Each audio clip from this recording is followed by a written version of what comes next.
Hey, how's it going, guys? Mo's here again. Just making a follow-up video to my box progress. It has now been a month on the box. I have gotten to play lots of Melee.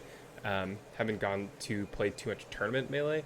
I had to miss my local twice now, ever since making that other video, which is fine.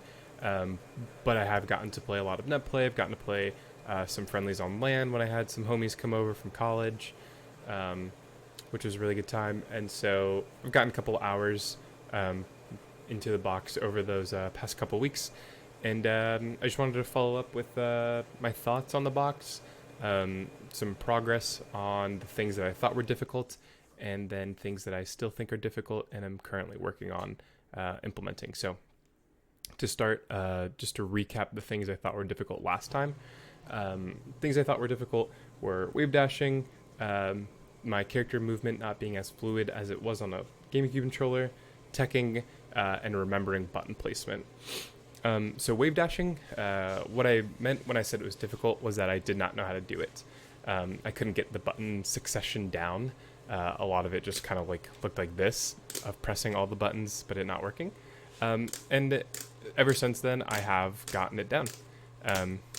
It is not always frame one perfect like they are right now, but I am getting it down. I also have begun attempting to use the mod buttons to get the longer wave dash and then the even tinier wave dash.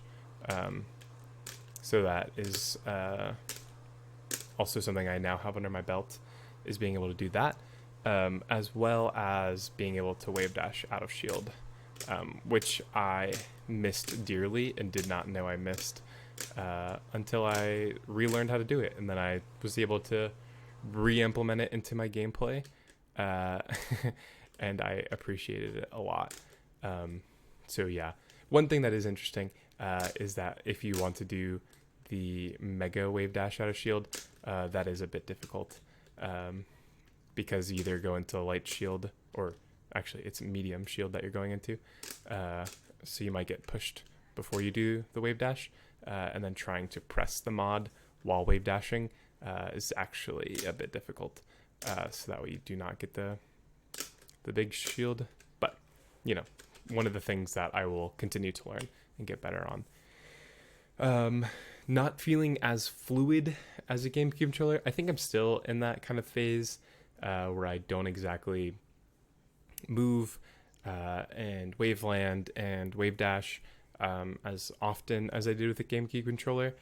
So sometimes, you know, doing those cool Falcon like stomps down here and then wave landing on this platform to get a knee or something like that. I haven't regained that fluidity just yet with the character, but I am feeling confident in my movement, and definitely feel like I am not as clunky as I was when I first started, and progress is what we're looking for, so I'm excited about that.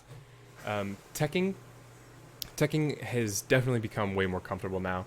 What it was in the beginning was that I just was not used to using any fingers other than my thumbs and my index fingers to play Melee, so trying to tell my other fingers to do things during the game just felt very wrong and off.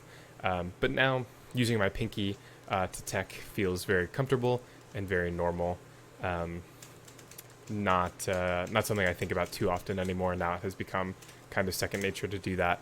And I think anyone who's transitioning to box will also realize that that training your hands to use your ring finger and your pinky independently is going to prove to be a challenge, just because they don't ever get used in normal life. And when you use a GameCube controller, you're definitely not using your pinky for anything, no matter your grip. So it's just something that you're going to have to get used to. Now, when it comes to button placement, that also I think was just because I was new to the box and new to this idea of a complete rechange of the way I thought about the game of Melee. But now it feels completely normal. And it just is second nature again, once like the GameCube controller once was. Makes sense. I wouldn't exactly say that the C, because my complaint was that the C stick was too too confusing and I was getting things wrong, I don't feel that way anymore. I think what it was just that I was trying to make my hands kind of be curved with the curve of the buttons, but after talking about it more with other people and after watching other people play on the box, I started to realize that curving your hands is the worst thing you can do while playing the box, because it kind of gets rid of the purpose of this ergonomic curve that it has. So once I started laying my hands flatter or straighter on the box, it made the layout make a whole lot more sense. So I'm feeling good about that now. And then I was also asked by a homie on the Discord to talk a bit about the mod usage, mod X and Y down here, and then also wave dash usage. So I'm going to go to wave dash usage first. He was saying how do you incorporate wave dash into your gameplay, because right now he kind of just feels like he has to use all of his brain power to say, okay, I want to wave dash now, and then kind of has to shift his hands up to get to the wave dash buttons and how to better implement it instead of having it be this awkward thing. And my answer to that is to adopt a more hover hand instead of a completely flat hand, because I think what might be happening is if you have your hands completely flat on the box, then reaching to the wave dash buttons is a stretch. It is moving your hand or even just like overextending your two fingers to get up to them. And instead, when the box is down on your lap, to kind of have your right hand a bit curved, or have your fingers a bit curved, and to have it hover over the buttons. And then instead of having to extend your hand outwards, if your hands are like this, then you just go like that for the quick button press, and then you can go back down. And then if you need to keep pressing it, obviously you can just keep your fingers there. But that way, instead of having your hands flat like this, you're moving up like that. But if your hands are curved over the buttons and then you need to reach the top ones, it's just moving your fingers up. Very odd looking motion when I do it in the air like that. But I hope that makes sense, Bear, about how to better use the wave dash buttons, aka Y and R up here. Not really a wave dash button. It's two buttons for jump and shield, and then two buttons for your directions, just in case any box haters see this video and hear that there is a wave dash button. And then the other thing is he was asking how to use the mod buttons. Specifically, he says he uses the mod button only for up tilt, and it's very slow. I would not say that there's any easy way or any fast way to learn how to use the mod buttons. I think it is another thing that just comes with time of using the box. You're also going to start learning and seeing the times when you can buffer tilts instead of using the mod button. And what I mean by that is, so when you jump and you land, you can hold right, or any of the cardinal directions, and you will get that buffer out, or you will get that tilt out that you were holding. For up tilt, obviously you would have to have expended your double jump, and then hold it as you land, or you have to do it out of an aerial. Sorry, I kept pressing Z. So buffering tilts is a way that you can work around having to use the mod buttons to do your tilts. And I think the reason that you're saying the mods are so difficult to use is because if you are dashing, press the mod. So like if you're dashing, you press down the mod button while dashing, and then you go for the tilt. Most times what you're going to get is that you're going to get a dash attack, especially if you're using, trying to do an up tilt out of dash, then you're most likely just getting a dash attack every time, like that, or you might be up airing. And so maybe what you were saying you're doing is you're dashing, stopping, pressing mod, and then pressing up A. And that definitely is a very slow method. I agree. So what I would look at there is trying to see the times when you can buffer up tilt, either out of an aerial or out of double jump. And then the other thing is getting better at doing actually stopping your dash and then pressing Mod A.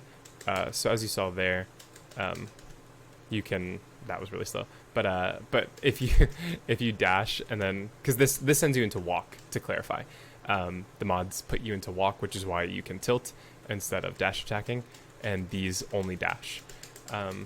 So what you have to do is you have to like completely stop dashing and then mod up A to get your up tilts.